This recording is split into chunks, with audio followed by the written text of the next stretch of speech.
Hello guys, and welcome back again to another amazing episode. And this is the diaspora transition episode where we speak with diasporans who decided to leave the diaspora and currently living here on the continent. And today we have someone special here. They are a mother and her daughter decided to leave the UK, to relocate, temporarily come back, and fought to do business here on the continent, and also to, just embark on a different frontier. And then these people are actually from a friend. He introduced them to me from a very good friend, Daniel Kiing. And Daniel was the one who actually convinced them to come to Ghana. So it's very interesting. And they are here now. So I want them to tell their story. So without further ado, Ying, is it Yin Yang? Tao technically, but Yin Yang is what I'm known as. Okay.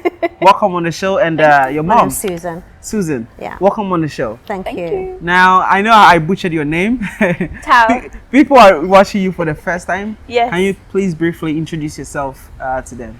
Yeah. So my name's Tao, and this is my mom, Susan. And we have a property business together called Partners Properties, and that's really what our faces are most known for. Mm-hmm. So yeah. Daniel told me about you, and then your mom decided to leave the UK. Yeah. Visit Ghana, buy some properties. You have land here. Yeah. Before we get into that, can you please, let's go back a little bit. Mm-hmm. How did that come about, and how were you convinced to, kind of consider even investing in Africa? Because you are into real estate. I can see that you have properties that you deal with in the UK, but even considering Ghana to be part of that, how did that come about? Do you want to start? Yeah. Basically, it was desire of the heart first of all, and I have to bring the Most High into it. Give me some impressions in my heart to look to Ghana, and bit by bit, it was mainly after the pandemic, it started to get more stronger and stronger. And I started to look on YouTube and start look around what's going on. And then I spotted Daniel Kiing and his family and his beautiful wife, Jarrell, and the family. And I just was drawn to their personalities, their transparency, they're down to earth. They come from the UK, so that was resonated with us. And they started to watch their journey. And I didn't say much to Tao at first, because I know she's a little bit more Apprehensive. Yeah. And I just kept it, and I thought, this is ticking boxes, and I reached out to them. Didn't say nothing to Tao at this time. I just did it all by behind the scenes because I wanted to present something to her when it was almost, Ready? Yeah. And because I know what she's like. She's like, oh, like this. So I reached out to him, and I could not believe it. He got back in touch. I was like, wow. My son was staying at the time, and I ran in the bedroom, and I was like, yes. He was, what's the matter? I said, he's reached out to me, which was so lovely. And we jumped on a call, didn't we? We jumped on a call, and I told him, I wrote a message about why I felt, I needed the help and whatever, and what we wanted to do. And he was saying, yeah, I can help you. And that was the go-ahead to me, and I put it to Tao, and she was all distracted at first. She wasn't really listening to what I was saying because we had other things going on. She was like, oh, Mum, you're bringing something else into the equation here. So I just had to bide my time, creep around, and then eventually I showed it to her, and we arranged a call with Daniel and his lovely wife Jarrell, and we did a WhatsApp video call. Yeah. Now the most interesting part of you was your mom is your business partner. Yeah. How did that come about? How? Oh, the business part, going to business. Yeah, with your daughter, like that is. Yeah. It's unlikely for me to hear something like that. That's quite a deep story, actually. It is deep. So, we actually live in different cities. We live 2.5 hours away from each other. I live in London. My mum lives in Birmingham. Sorry. Mum has had a cleaning business for 22 years now, and like my whole life, I've watched her doing this business, the ups, the downs, everything. And I was going for like a funny transition career-wise myself. I finished uni. I studied law at uni. My head was always that I would go straight into law, and that was it. I never really saw anything else for my life, to be honest. And after uni, really struggled to actually get a graduate job. And I think it was a bit harder for me as well because I wasn't going into like criminal law or like the areas of law where there's actually more jobs available. I was going into intellectual property law, so like copyrights, trademarks, which is really a small sector of law in the UK. So I was really struggling, to be honest, to actually get the career that I wanted. And at the time I was managing like a supermarket store, but a small one. And I was unhappy, left there, took a pay cut, left there, was kind of in between different jobs. And I felt like God placed on my heart to pay attention to my mum's cleaning business, which is not something that I'd ever looked at before. And I just listened to him, listened to what I could feel. And me and my mum actually became partners in her cleaning business first. And we was trying to develop new streams of income in her cleaning business, because of course most businesses, as you know, they need different streams of income. It can't just be the one relying on one cash flow. And we did that, and while we did it, the way I work is I always prepare for when money comes. The way my mind is okay, when loads of money comes, what are we doing with it? Yeah. So that's how the property thing technically started, because I said, okay mum, when the money comes, what are we going to do with it? Like, where are we actually going to put this money? And we said, we don't know much about property, but we know it would be in property. And that was between, I'd say, August and maybe October 2021. We went to a meeting first. No, this is the autumn. Okay, Is it discussion. 2021? Yeah. And then unfortunately, my uncle, my mum's brother, passed away in December. So I say passed away, but he was basically murdered. And when that happened, I was extremely, extremely concerned for my mum, because she'd lost her mum quite a few years before, and I saw how it affected her. And luckily, my mum, obviously she has a business, so she had the freedom to not be able to go into work and just do what she needed to do mentally. But when her brother died, I said, we're not doing round two of this. So luckily, because I was working so closely with her on the cleaning business, I literally went to Birmingham and I was there for like 3 months. I came Being emotional support for you. She was like an angel. She just, you know, even to do with the business, when she came to the business, I didn't expect her to roll her sleeves up in that type of business. I was really shocked. And I seen how she was so willing, and it was like it was orchestrated, because it was just, we was working on that, and then we had that phone call about my brother, and Tao happened to be there because she was helping me, and it wasn't like she'd had to come to Birmingham, she was already there to helping me, and it just like for a spanner in the works, isn't it? It was a lot, and it was quite a scary time, because it wasn't just like somebody's died. We're talking about murder here. What happened? Tell me about it. Technically, we don't know. Yeah, But well, it was on the street basically. He'd come out of prison. He'd been in prison for quite a number of years. He was broken-hearted because when he was in prison, my mum had passed away, and as a son, her own, you know, a closest son, he grieved. He didn't grieve when he was in there. He grieved when he come out. So he was always up the graveyard talking to her and different things. And he just didn't settle because mum wasn't there anymore when he came out. He tried, you know, went back to people he knew. People had moved on by then. So he was kind of like a lost soul, wandering around, not really getting his foot on things. And I think he turned to the wrong people. Old friendships and old stuff. friendships. And he even said to me a few times, he said to me, I'm around the wrong people. I don't think I might last. And I said, well, why don't you pull away? He said, it's not as simple as that. You know, it's not as simple. So, you know, and he kind of, he had a vibe that he might not live very long with the circle he was mixing with, but he felt like he had to swim there because to earn money. He felt like he didn't have the skills or the drive anymore like he used to get up and do certain things, and he felt he wanted a quick fix to help cushion him to get out of here, get out of England. I even found his papers when he'd passed away where he was hoping to go abroad. Yeah, he never made it, yeah. So, and just how he, you know, lots of little things happened, that he had marks on him and different things. He always used to explain it away, that, oh, I fell down and things like that. And then, yeah, we had that phone call that he was found dead. And it was very awkward. We was basically doing our own investigation. The police are a bit useless sometimes with certain people. With certain communities. Yeah, so although, I mean, I've got pictures on my phone of the crime scene, like going in the blood splattered everywhere. I've studied law, I've studied criminal law, I've studied evidence, proof and argument. I know what I understand these things. So when you're then telling me that this is not a murder, you're talking nonsense. Or not so much about murder. They said it was, they don't know the reason, even though we give them loads. But of they're evidence. saying it's not suspicious, which it clearly is. I mean, everything was there. Wow. Yeah. And then I think, did that brought you together? Yeah. Yeah. So because of that, like I said, we'd already been thinking about when we get money, what we're going to do with it. And that happened in December.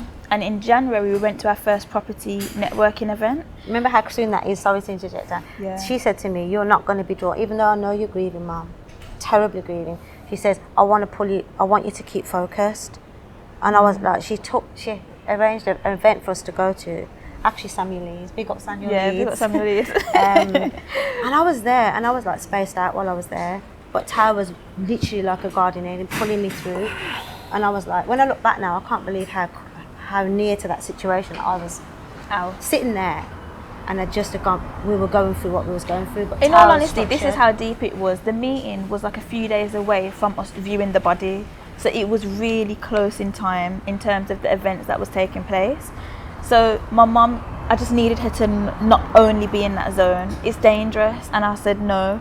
So we went to our first networking event, ended up going to a few. Had a bit of favour actually, because these in the UK there's a lot of people that teach you about how to do property as an entrepreneur, and the courses are quite expensive. They're like a couple £1,000, and we didn't really have that, to be honest. And having been there, and like I said, I'd prayed on it. Even the person that we went to for the mentorship, I was like, shall I go to this person, that person? And I really felt led to be in this room. And after quite a few events, we ended up actually winning some vouchers, having gone to quite a few events, and that just gave us a really significant discount on the training. Went there, we got trained, and that was in May 2021. And before we knew it, was just jumped straight into the industry, met loads of people, started to use the skills that we'd learned. And yeah, that's just how our property journey began. That's how you give birth to the name? Parchment Properties. Yeah, and then I saw your Instagram page, and it's bigger and it's bigger. You've done a lot of, is it real estate videos that I saw on there? Yeah, and we've done service, Airbnbs and things like that. And Tao's always attending a network event, so she's always showing, where people can get the information from and the knowledge from. So it's all contained in there. There's some things we haven't shown as yet. Yeah, we always try and keep things a bit kind of strategic about how you actually structure it, don't you? Yeah, it's just that I like to give a lot, but I like to feel comfortable as well with like not putting everything out there all the time. Yeah. So even this land thing, I mean, we started in Jan. They've only found out about it now. So I do like to keep that a bit. Yeah. I like the way you are partnering with your mom. It's really beautiful, but it hasn't always been like this. No. Because I saw on your YouTube channel. Yes. About you say a story about how you got kicked out. Yes. Very upsetting. Yes. So, and you building your relationship to this point. But let's just touch on that part a little bit, because I know some family in the UK might be there right now with their kids. And then this might inspire them. Yeah, definitely so, because we've had a lot of people that just message, just general messages. Oh, I wish I could, work like that with my mom. It's a main message that we get in our Instagram DM, isn't it? And I always just be honest with people and say, we haven't been like this the whole time. Like, this is, I don't want to say new, but this is like a blessing. From God. Yeah, definitely. It's a gift from the Most High, definitely. I mean, growing up, initially up until probably like 11, 12, my mum used to call me her golden child, like a cherub, an angel. I had Tao quite late. I had her at 34. Yeah. So she was like, one of the, my baby, and she was so well behaved, so good. Yeah. Until she went to senior school. Okay. Yeah, and then we got a little turn. Happened. Now I want you to be able to tell me from your perspective first, and then she tell me from her perspective, and then the build up. Well, to be honest, I did do a bit of a video on YouTube to try and explain it in detail, but I'll give it briefly. I think I don't think it was as simple as I just changed in senior school. I think there was a lot of things leading up to that started to change my perspective of life. So a lot of things that I was seeing within our family, a lot of things, my perspective of the world, the things that I was seeing around me began to change, because of course the younger you are, I was really cute, very innocent, always intelligent, but the older I got, the more I started to see like the dark side of things. And I think it affected me, but it's just that on the outside it just looked like, oh, what's going on with Tao, like her behaviour. But really I think I lost a lot of hope, to be honest, with a lot of the things I was seeing. I saw a lot of things that people my age, around that age, was not seeing. So things that I was going to school understanding, comprehending, I wasn't able to have them conversations at school, because that wasn't other people's reality. And just to kind of give an insight on what I'm talking about gang life, police, prejudices, and just a lot of badness, really, to be honest, just badness. I'd say young black guys have to survive on the street in the UK a lot of the time. Yeah. Not all, but a lot of them. Yeah. And gang culture was very strong at that time, very... No, it was risen, yeah, risen its ugly head, basically. And I had my older children. Tao was the baby, so I had older children. So they were going through their teenage while she was the baby. So there's only so far I can shield her from what was going on around, because she was, she's very. There's 15 years between you and Tan, isn't it? Which is my older daughter. And being teenagers, they had Tao around a lot of the time, and I was like, oh, my baby, no. But they're all my children, so it was very hard to shield her from what was going on with them, when the effects the street was having on them. So she picked up a lot of it, and I didn't realise that, really, that it was actually affecting Tao, because she was very quiet, very well balanced. I just thought, she got through. And I'm not a reactive person, so even if I've seen something, no one will know. Even if there's something that I've gone to school thinking about and maybe feeling a certain way about, no one would know, because I'm just not a reactive person. So I think a lot of that built up, and I just thought, forget it. Like I changed my behaviour, and I think I felt a little bit like within our home, I lost hope for like my family at home. Brothers are always in jail, sisters moving city. It's just me and mum. Mum's at work. Just like, it was just a lot, and I just thought, and I was very much into Friends then, and that's where my mind switched. Well, I allowed them to come into the house, didn't I? Because she was the last one, and I always felt guilty because I'm having to survive now. Seriously having to survive, and hustle and run a business. And I just felt like I was always allowing her to have her friends in rather than go out.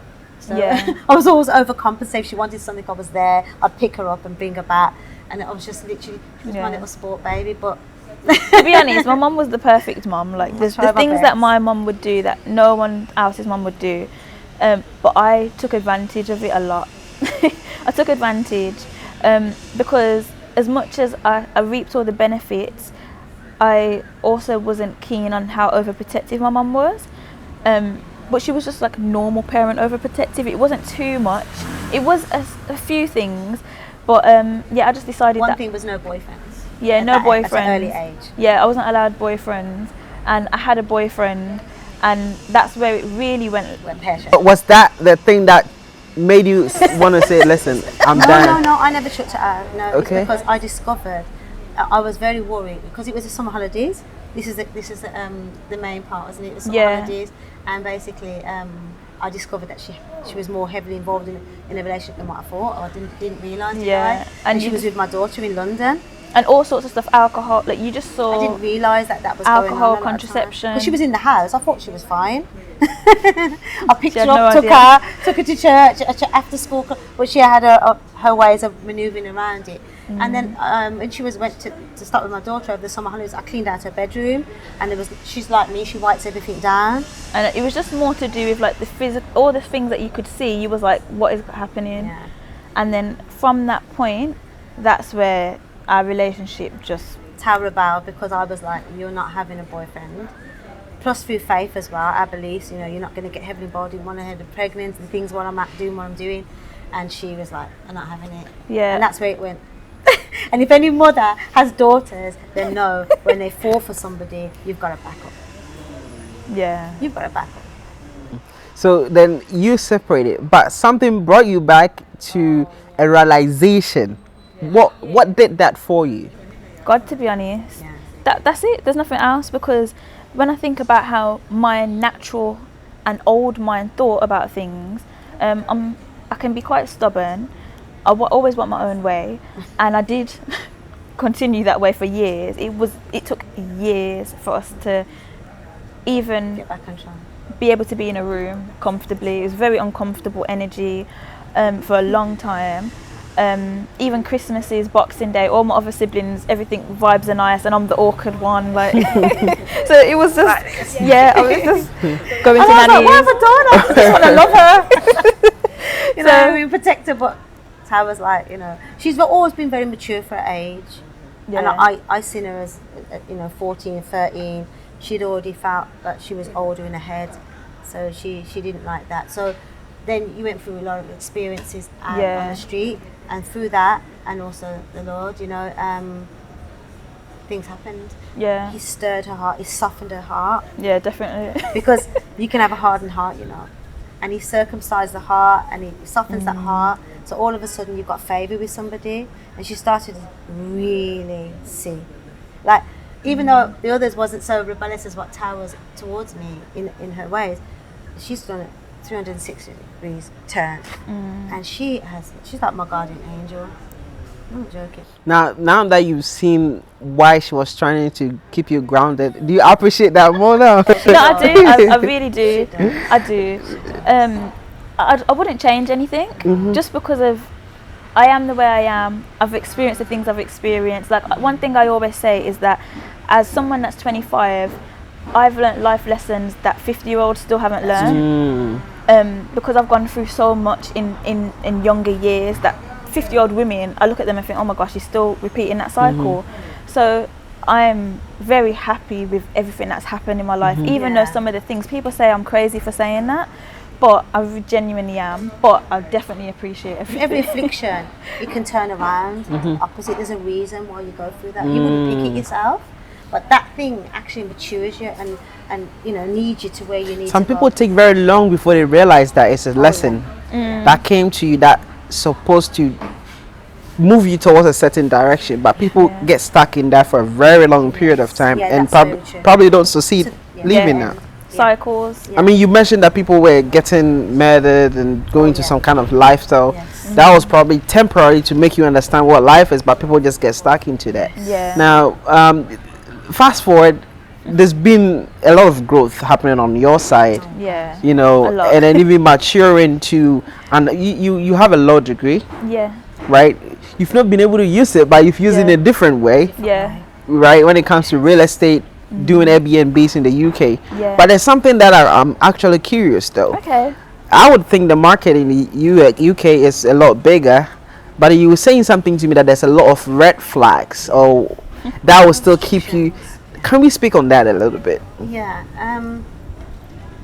Even though we've got the British standard in the UK, which is they like to uphold, they're very good at policies and procedures and Raising the regulations bar. and legislation and all this type of thing. Sometimes it can be overwhelming, and it can be so thorough that it actually puts obstacles in people's ways a lot of the time, especially when you're not at a certain level. So you're pushing through, and you want to do this, and you want, like, I have a very entrepreneurial mind, and I've thought of so many things, but every time this red tape, it's like it's so high sometimes, it's hard to get over. And if you get over there, and every level you got, there's a different one, and it's all there for a good reason. But sometimes they don't realise that when you're coming from another angle, another, I would say, status in life, it's a big hurdle for some people. And I always had a dream. I said to you from ages ago, didn't I? I always said I'd love to do Sneak abroad. I would just love that. Don't get me wrong, we can handle things there because we're used to it. We'll go through the red tape and whatever. But why wouldn't it's so refreshing to go somewhere that's more welcoming to your ideas, and it's more congenial to where you want to branch out into, and that's exactly why we're here in Ghana. Because some of the dreams and goals we've had can actually materialise here without so many hurdles as in the UK. I would say. Now, I see you guys here. I mean, in Ghana. How long have you been here so far now? 2.5 weeks. Yeah, we actually came on holidays to see our land, which we bought without even seeing it. Which is, to some people, it's like, why you bought land without seeing it? Yeah, because we had the support network behind the scenes. We trusted, you know. I didn't have any qualms about sending the money to Daniel and to whoever whoever was behind the scenes. I didn't have any qualms about it, and our power team. Yeah. And then now we're here to see, and now we want to materialise and some of the dreams. What is the future for your imaginations in Ghana? So, in a way, it's also imitates what we want to do in the UK as well. Yes. But there's a bit more flavour to it in Ghana. In all honesty, what do you mean by that? There's a bit more flavour. Like, so we want to do commercial real estate. So renting out properties, but then also as Airbnbs, and just provide residential homes to like a nice standard, because we do have the eye for things like that as well. And we just want to multi-purpose buildings, whereas we want to do co-working spaces, but then rather than just having a co-working space, have like Airbnbs upstairs and maybe another commercial business on site as well. So there's quite a few things that we want to put our hands into, and yeah, we're quite excited. Interesting. How many acres did you buy? Plots. It's interesting because the way we've done it is we had 2 under parchment properties, but there's 9 that we did through management as well, so we're working with other people. So one thing that we always try to do is collaborate. We realised that if we just only work for our own experiences through the deals that parchment properties can get, it's going to stunt our growth. So we've always worked with other people in the industry to manage their properties and do this and do that, and that's helped us really learn a lot more than if we only had our own 2 properties. So that's helped a lot managing as well. You've been in the real estate for how many years? 4 years, 3 years? Oh no, just 1 year. Just 1 year? Yeah. Oh really? Yeah. Oh wow. No, it's been about 1.5 years. Because you say your first seminar about real estate was 2021. Yeah, Jan. Yeah. So when did you really go into it? When? It's 22. Fox died 21. Oh, so it's 22. Yeah. It's 22. Yeah. Sorry. Yeah, it's 22. Okay. Yeah. Okay. Yeah. Okay. So it was a quick transition. Okay. But that's so what have you learned that you can give as an advice to anyone out there watching that is probably trying to come into real estate or Ghana to do real estate? What would you know? I would always say network. Network. Yeah, because when you network, you get to leverage off other people's knowledge. You get to hear things that you never would have heard in a book. You get to hear the up-to-date communication within the industry. So I always say, once you network, and people say, how do you network? So the 1, events. 2, if you're interested, you will be watching those things on YouTube. You will be tuning into them things on social media. And once you do those things, you start to understand this person has a membership group, this person has a group chat, and you join all of those things. And before you know it, you're in the industry. And also training. Yeah, you do need training. No matter how much you think you can do, you can go ahead, but why not train from those that are in the business already? And they're very knowledgeable and they're very open about the strategies. And the issues. All the different strategies, and there's people that have done it before, so why would you go somewhere? So because these people walk into this kind of business very blindly. Yeah. But based on the research I did before this interview and seeing your Instagram page, you guys seem to be very knowledgeable on exactly what you're doing and even helping people, like you just mentioned, managing. Yeah. You know, is this something that you're still open to getting people on board to help out, help them out? Yeah, we are, to be fair, because we don't really close the door to anything unless it's like specific, or we're like maybe not that, but we're always open to different ventures, because with different ventures comes different experience for us as well, and we're just always open for that. We're new to the industry, still only a year, so we always want to learn, always have something to add, and people always have something to add to us as well. Another thing as well, we said in the beginning, because my other business is so stressful and hands-on, we wanted it from the beginning. We wanted to start to get to a business, partial properties, where we're systemizing it, and we're not so hands-on, and it's delegation, and with that you can scale, because if you, one thing having an entrepreneurial mind and having a business, but then it's like a job, because you're stuck in one place. You can only do, we don't want that. We want to be free to go. There's so many things other than what we partial properties that we want to do that's connected to that. So if we're stuck in one place, we can't do that. Just managing. So that's one of the things we said, and sometimes we forget. Because old habits die hard. So even down to the service accommodation or Airbnb, we got hands on. Too hands on, and it became stressful. We had to talk, and we said, hang on, we're going back into doing it always again, where because people are not doing it efficiently, we jumped in. Because we're very hands on, very hands on, and also we want a quality, a standard, and the people we bought didn't have that quality, so therefore we did it. And then we become like a burden, didn't because it does become tiring. But that is a part of business, I guess. But it does become tiring always. You know, a revolving door of you think this, you know, you qualify them, you interview them, and then the standards slip. So that's what we was finding a lot of the time. So now, moving forward, like the way that we're going to do Airbnb, we know who we're going to work with. So because we've networked enough, we know a lot about the industry. We know who we're going to get to do what, to make our lives easier, but still be able to our business to flourish. So this is beautiful. Like seeing your mom sitting next to you and really talking, you know, talking business on that level. She's amazing. This is beautiful. She's amazing. This is and beautiful. when it comes to business, even though mother and daughter, I don't come down that way. You know, when it comes to business, we eye to eye. Yeah, always. You know, sometimes she's like my mom. So do you used to get to just, you know. she won't allow that. But she's very easy to work with, Tao. You know, and she's very, you know, very thorough in what she does.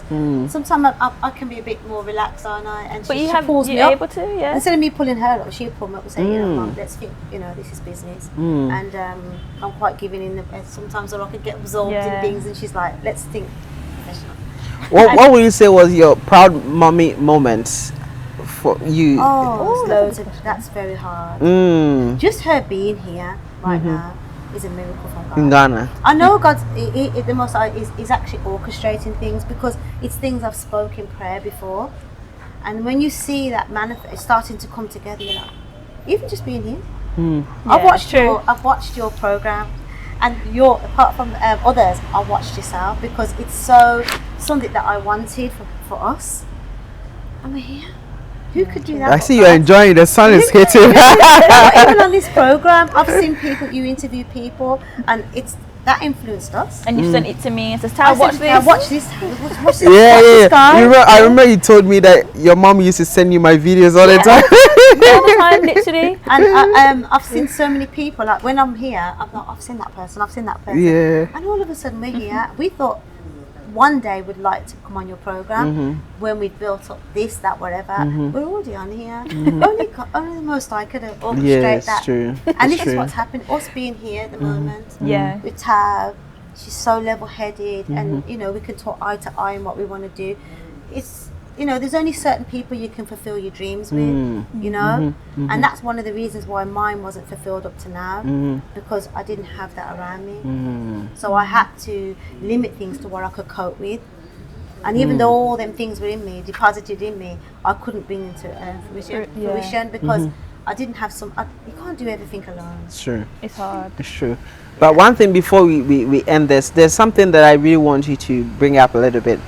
You said you were very, I wouldn't like the word traumatized. Yeah. But you experienced some things that could have necessarily pulled you towards a very different trajectory and wouldn't have come back. Yeah. But what made you so strong to like take yourself out of that equation to really take up business, take up your life, and then, you know, your life into your own hands for it to be how beautiful it is right now? There must be something. I know. Just go ahead. There's a few things really. I think my mind's always known I was gonna do more, and not. I was never made for the environment I was in. Me as an individual, I was never made for that. Everybody that knows me knows I was always pushing towards getting out of that. but I think my issue was I was trying to do it with everyone, move forward with everyone.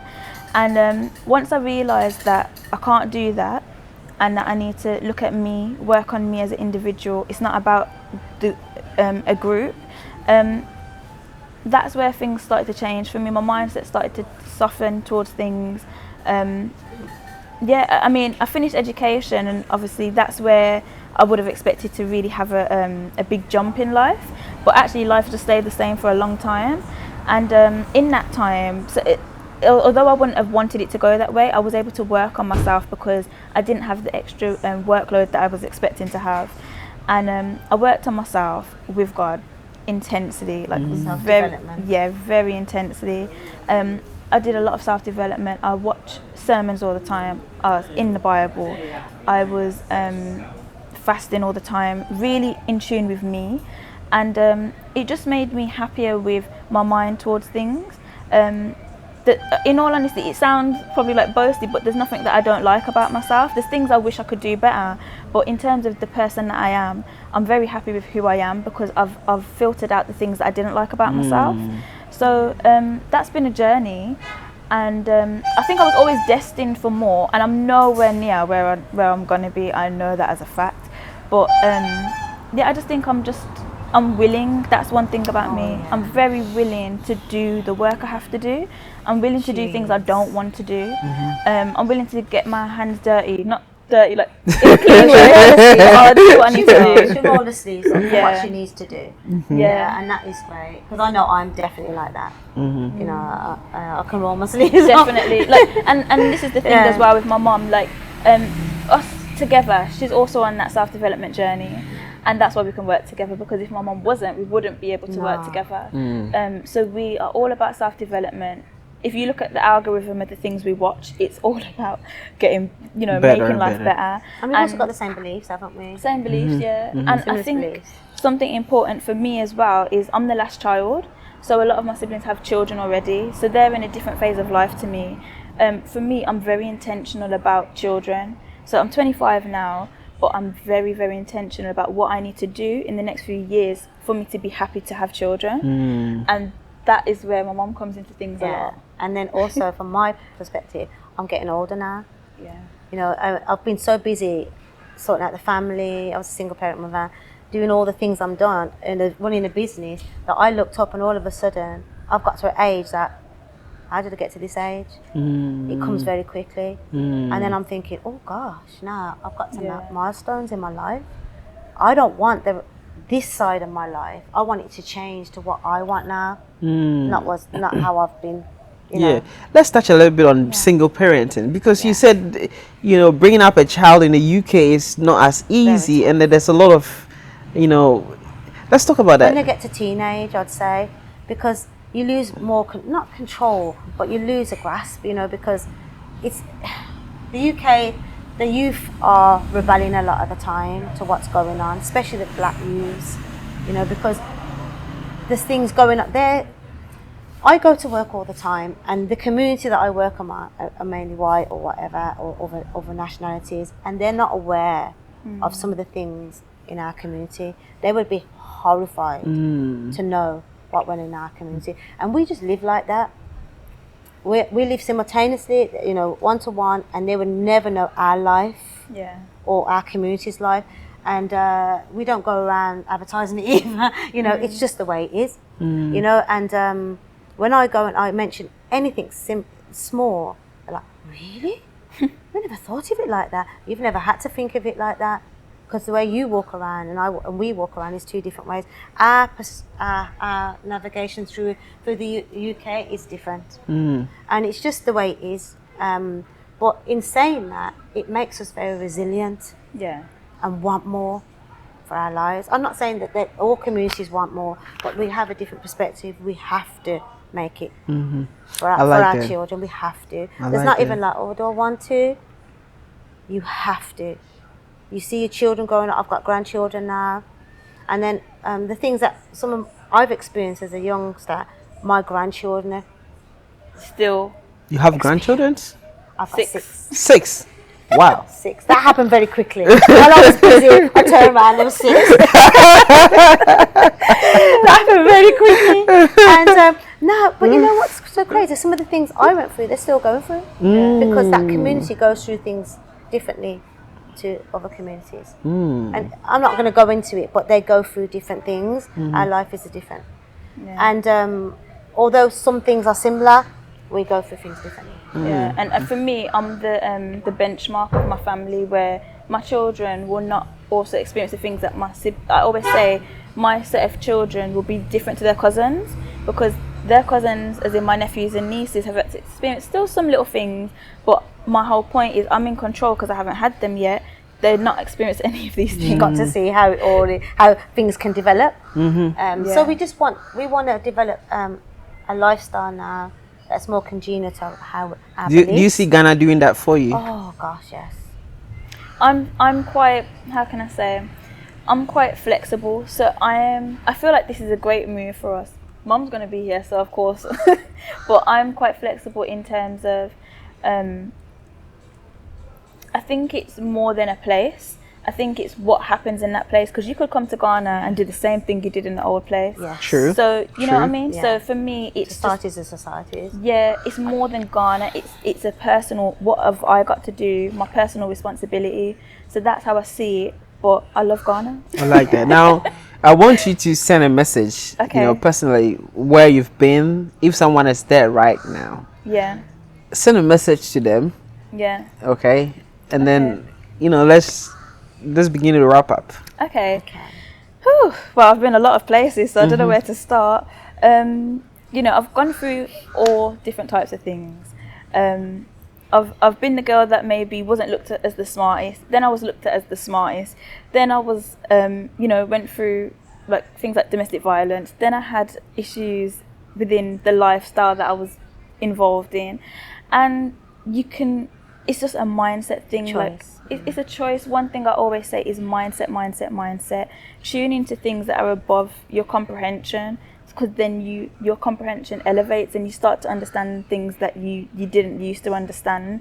Always put yourself in rooms that you're uncomfortable, because you don't fit in those rooms, and before you know it, you start to fit in, and then you bypass and do it again. So my advice is always just do things that make you uncomfortable. Put yourself in the rooms that you're uncomfortable in. Put yourself in the group chats. Put yourself in the social media comments of people that you maybe don't even understand. But yeah, just get involved in things of where it is that you want to be. And I'm still doing that every day. Reach out sometimes. Reach out to people that have done it. I used to have social anxiety as well. Oh yeah. Gosh. Bad. Yeah. And she's on here. Yeah, and now people think I'm confident, but I really did have bad social anxiety. So that's another thing of just do it. Like before you know it, you'll be a new person. Wow. Yeah. That's a powerful message. And if you haven't got people around you in your circle, it doesn't stop you. You can see, you know, the internet now, when we was younger, didn't have all them resources. Now you can just go on the internet and watch people's stories, watch people's success stories, and surround yourself, you know, have all your favourite things, and just keep tuning into people that's done things, and it just pulls you on. You feel like part of it, because that's deep inside of you, you know. Yeah. I like that. Guys, if you're watching this is the Diaspora Transition episode, and we are currently filming here in Biro. Biro is a co-working space located in Osu, next to Jamestown Cafe. You are a digital nomad, or you work in the UK, US remotely, and then you want to move down here to work with fast internet, just like you have it in the US or UK, stable electricity. This is the place for you. Check them out. The name is on the screen. Check them out on Instagram, also on their website, link in bio, and visit anytime and tell them you came from Webnation Africa. And also, we are almost at the end of the video. Before we wrap up, please, if it's your first time here, don't forget to like, share, and then subscribe. Okay. Now, if you guys have a message, a last message for the people watching you out there, what would that message be? You go on. I would say if you've got a dream or a drive within you, you know, you come from the other side here with, he deposits things within you. Seek them out. Don't just think it's too late or time's gone by or I'm in the wrong environment. Seek it out, because you know your dreams can come true just by putting yourself in the right circles. I like that. I'll leave mom with that. I like that. Guys, thank you so much for being on the show. Thank you. Thank you. Thanks for having us. Yeah, you have an amazing story. I'm very sure we will do a part 2 to this. Oh, yeah. So thank you so much. Thank you. All right, and guys, thank you for watching. It's been a wonderful conversation with them. Their social media and details are in the description and also on the screen. But how do people find you? So the main page is Parchment Properties, which is PARCHMENT Properties. You can find us everywhere on that. Instagram. And I mean, my personal Instagram is Yin Yang, which is YINYANG_NNAX. And yeah, that's the main way. Yeah. Okay. All right. So it's a wrap. Thank you so much. All right. Peace out. Thank you. Bye. Hi guys. So you're watching Webnation Africa, and my name is Tao, and this is my mom, Susan. and you should subscribe to Webnation Africa right now.